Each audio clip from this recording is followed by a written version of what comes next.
probably wondering, what's going on? Well, I hate colors, okay? It all started the other day when I was eating Skittles. I've just had this burning hatred for all colors ever since, which is why I'm applying to become legally colorblind. All I gotta do is not see any color for the next week and I'll be good!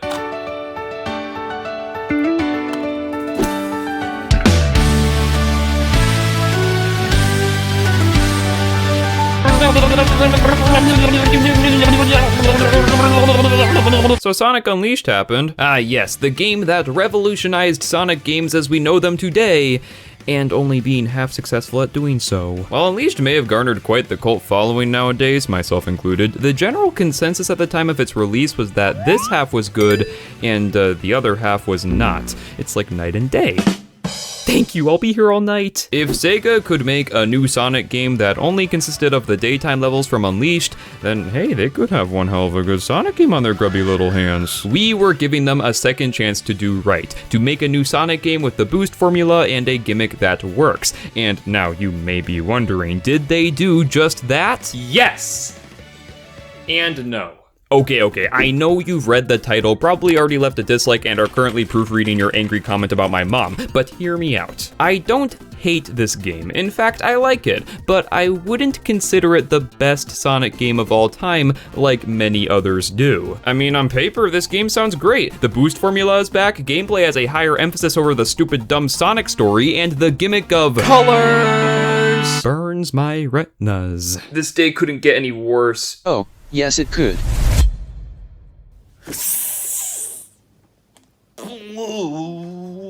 Oh hey, I heard you were talking about colors and I just had to butt in. I love colors so much. I mean, do you even think about who invented colors to begin with? Was everything all black and white before movie colors became a thing? I mean, even afterwards, our people were still in black and white? Are we just all figments of like makeup from older people being colorized and stuff? I'm a big advocate for Skittles, so when Sonic was doing a collaboration with them, I was all ears. I remember seeing trailers for this game and being in awe. You're telling me I can go fast while playing as the blue rat that ate my garbage? I got this game for Christmas the same year it came out, and I remember playing it and liking it, and that's really it. Meanwhile, I bought the game for $10 almost 10 years later at a dying GameStop, and just a few seconds ago I upgraded to the Ultimate version. Funny enough, this is actually the second Sonic game in which I initially played the Wii version of and eventually upgraded to an HD port. And with this being the unofficial sequel to Unleashed, be prepared to hear me compare this game with its older brother a lot.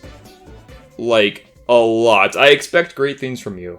Shouldn't we go over the story first? It seems like that's a good place to start. Yes, that would be a good idea. Compared to Unleashed, Color's story is very simple. One day, Eggman woke up and was all like, yo, what if I just killed an entire alien race and disguised the whole operation as an amusement park? And wouldn't you know it, he did just that. Sonic and Tails are quick to investigate the literal space station that has been anchored to the Earth, and soon discover that Eggman has some different intentions with it. And that is to use these abominations called Wisp as an energy source to take over the world or something. They never really get too deep into it, but we still gotta stop him because it progresses the plot. Also, Tails gets, like, mind-controlled for 2 minutes before Eggman literally runs out of mind-control juice. This moment adds almost nothing to the plot. I just thought it'd be funny to mention. I thought it was pretty funny that you mentioned that. Shut up, your wall is yellow and that offends me. Overall, the writing takes a significant step down compared to what we've gotten in the past. That's not to say that any of these stories were ever masterpieces, it's more that Colors began the trend of flanderizing Sonic and Friends to the point where these plots feel rather dry. The story doesn't understand Sonic, or any other character that is in the Sonic universe. Tails is smart, but he isn't supposed to be annoyingly smart. Eggman is supposed to be a bit of a character, but not to the point where you can't take him seriously, and Sonic... well, Sonic just feels off in this game. He cracks one-liners that either aren't funny or don't make sense, he laughs at stuff that isn't funny or doesn't make sense, and he doesn't take almost anything too seriously. Everything to him is kind of a joke. I know, right? I mean, Eggman is literally genociding an entire alien race, and Sonic's over here like... While the other characters clearly suffer from the writing, I can't tell if Sonic is like this because of the writing or because of Roger Craig Smith's performance. Because at points, it feels like it's so close to Sonic, but not too quite right. And for the majority of the time, he feels awkward and trying too hard to be young and cool. Oh, cut Roger some slack. This was his first performance in a mainline Sonic game after all, and although my nostalgia will forever fuel my bias towards Jason Griffith, Smith's performance is at most acceptable for the time being. I guess. Well, I mean, anything's better than Sonic's voice from Sonic's Schoolhouse. I'm Sonic. Yeah, he haunts my nightmares. That's great. Well, speaking of nightmares, let's unravel the gameplay. Nice segue. Thanks, I'm good at them. Sonic controls like he did in Unleashed. Except not really, because this game runs on a completely different engine. But if I squint hard enough, they feel the same. His moveset for the most part has been brought over with some minor differences. Moving the homing attack to the jump button was a nice change. The sidestep was mapped to the analog stick to accommodate for the Wiimote and nunchuck. Sonic can now double jump, which can be performed infinitely underwater because I guess this is just how hedgehogs swim. The stomp has returned, but the light speed dash has not. Instead, it's only usable with the hover wisp. Don't worry, we'll get to these guys later. Obviously, the boost formula is back, but instead of collecting rings to fill that handy-dandy energy gauge, you collect light wisps. They are placed only in specific sections of a level and can be used up fairly quickly. It's almost as though the developers are restricting when and where you can go fast, which I wouldn't say I'm too fond of. Half the fun of the boost formula in Unleashed was going fast whenever I wanted. The option to boost was always there, and knowing whether or not to use it was up to the skill set of the player. Here in Sonic Colors, boosting doesn't feel special. There's little risk to using it because it's very unlikely you'll have enough energy left to boost in an area the developers didn't intend you to. And if you do have enough energy to boost in these sections, well, let me tell you, there's some things even God never intended for. When you are not boosting, you are doing very mundane platforming. The level design in some parts often have Sonic just jumping on random floating platforms, and for a blue hedgehog that runs fast, these sections often slow him down a lot. It's here where boosting is something quite punishing. The areas where you are encouraged to boost are usually just straightaways with some enemies to ram your head into. Occasionally there will be some obstacles to dodge, enemies to homing attack into, and even rails to grind on, but for the most part, these set pieces were too short-lived to be considered significant because they always go right into another goddamn 2D section. I understand these sections were common in Unleashed too, and while yeah, they were kind of a bummer there, they were at least not nearly as frequent as they are here in Colors. Yeah, Sonic Colors is not a 3D Sonic game. It tricks you in the first level, but after that, you'll be in 2.5D almost the whole way through, and this would be fine if the boost formula worked in 2D. There's a lot of time in these sections where you're just stopping and waiting and doing really precise platforming. Meanwhile, you're supposed to be playing as a super fast hedgehog. There are some levels in this game that are only 2D, and what makes it worse is that these levels are so short. Like, why are they even here? They are pure 2D filler, and the worst part about it is that they make up the majority of the acts between 1 and 7. Although, I gotta hand it to these developers, each minor level typically has its own unique gimmick that sets it apart from the rest. However, these gimmicks often range from, oh, hey, that's pretty cool, to, okay, I wanna go home now. Among these gimmicks are the Wisps. Yeah, you see, part of Eggman's diabolical plan was chaining 5 Wisp-inhabited planets to his theme park space station in order to make it easier for his robot henchmen to capture them. Wouldn't the gravity from each planet cause them to? Don't think about it too much. This was actually the first Sonic game in a long time to have a gimmick incorporated into the main gameplay. That being Boost Sonic. No, not Werewolf Sonic or Sword Swinging Sonic or engaged Sonic. They actually put effort into what looks like on the surface spicing up the core Sonic gameplay with power-ups. That being said, these power-ups still change Sonic's moveset entirely, are incredibly situational, and for the most part, they just break the pace. They are the biggest pace breakers in the game. They don't enhance Sonic's moveset, they just give him a new one. Laser stops you in your tracks, Drill is sluggish to control, Rocket grinds you to a stop, Spikes doesn't know which way to go, Hover is so damn slow, and Frenzy controls like ass. The new Wisp, Ghost, is included in Ultimate, and is also just a waste. You can use it to access new areas, but it doesn't go away fast enough, so you just slowly hover for a bit before it's gone. Again, on paper, the Wisps sound awesome, but in use, yeah, I don't know about this one, man. I think it's because they're primarily used in 2D. The sections of these levels that already kinda suck on their own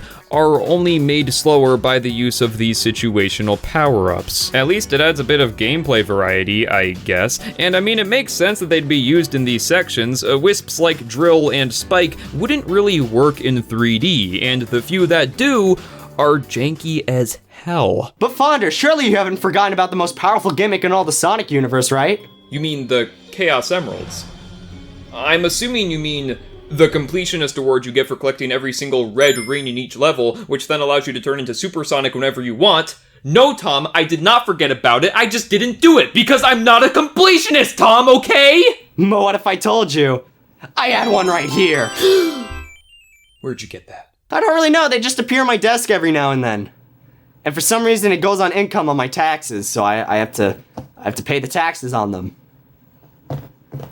I'm broke because of it. Why weren't these tied to the story? It would have fit so well if the Chaos Emeralds were used to power the amusement park and each generator had one as its power source. At the end with the negative Wisp armor, you could have used that with a 3D supersonic fight in space rather than some quick-stepping boss. It could have been even more interesting because we could have seen like a supersonic use the Wisp to his advantage. Honestly, this idea was kind of similar to how they handled it in Sonic Colors on the DS. The Chaos Emeralds were bonuses, but if you collected them all, you got a secret final boss. However, it didn't make too much sense in the terms of story in that game. I don't know why modern Sonic writers don't include the Chaos Emeralds or even the Master Emerald in the story anymore. It feels like a missed opportunity for every single game from Colors onward. And you wanna talk missed opportunities? This game could have had a really cool hub world, but instead they went with a Six Flags map. Now don't get me wrong, I'm not that big into hub worlds either, but we're in a freaking galactic theme park here. Think of all the mini games they could have included or NPCs that I could have talked to. Instead, this place is barren throughout Sonic's entire stay,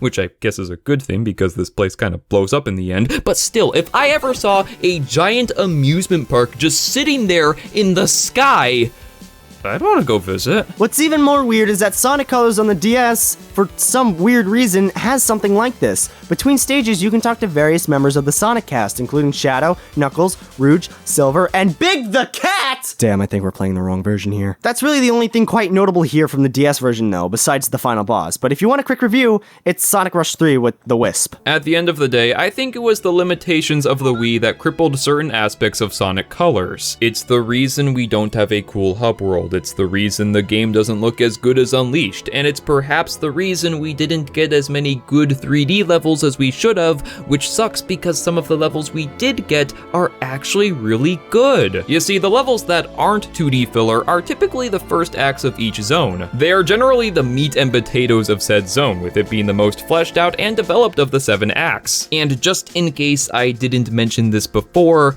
these can be really fun. I like Tropical Resort Act 1 because the 3D level design shows off what they could have done more of. It's fun to blast through and find new ways of completing the level fast. I'm also a big fan of the first act of Planet Wisp because that opening is just gorgeous and it makes me wish we saw more of the nature in that stage. Aquarium Park really surprised me here, as despite being a water level, it's probably my favorite area in this game. I don't know, man, the atmosphere's really cool, it has some actually engaging 3D sections for once, and the 2D sections mostly consist of controlling Sonic underwater, which in this game is actually pretty fun. Yeah, I said it. But apart from the first acts, these stages don't feel too memorable at all. I couldn't tell you why Act 2 of Tropical Resort is different from Act 6 without actually looking and playing the game. Meanwhile, older titles made it so that each stage was more unique with its level design. Yeah, the game is definitely a bit bloated in that regard. But ironically, it wasn't bloated enough because an average playthrough still barely reaches 5 hours long. It really makes me wish they poured more of their resources into, oh, I don't know, making these levels bigger instead. Because for the most part, this is how Boost Sonic should play like. High adrenaline pumping platforming that rewards the player with speed. Sonic Colors had the foundations to be a really good Sonic game, and in some aspects, it is a good Sonic game. But in other aspects, it just feels unfinished, or at the very least, incomplete. From the writing to the gameplay to even the Wisps themselves, you know, the entire gimmick, this feels more like a glorified prototype for a game that has nothing to do with Sonic. While on the Wii, it is a decent experience, the older the game gets, the more I see a generic platformer with Sonic painted over it. Hence why we think this game is overrated. It really could have been so much more. Yes, it's still a good game. In fact, it's one of the better Sonic games we've gotten in the past decade. But its impact on the series going forward cannot be ignored. Because Sega's last effort in putting love and care into a Sonic game backfired on them, all while Colors was received positively for doing the bare minimum, Colors became the benchmark for future, lazier Sonic games. Also, don't play the Switch port unless you enjoy longer load times and epileptic seizures. Oh, come on, man. Don't you have anything nice to say about Sonic Colors Ultimate? I mean, look, it came with a cute little keychain. No. You don't understand, Fonder. I've seen the ugly side of that port. You don't even know what it's like. I mean, all you have to do is exit out of the menus every once in a while, and then you just get a glitchy level. Everything's glitched out, and you don't even know what effects you'll get. Sometimes Sonic will be a scrambled mess. Sometimes the colors go too literally. It looks like Skittles barfed all over the game. Well, hey, this game's getting really hot for some reason. Nightmares I've been having, man, since I've seen the glitch, and oh my god, I can't do this, man. Hey, calm down. I don't think it can handle all the criticism.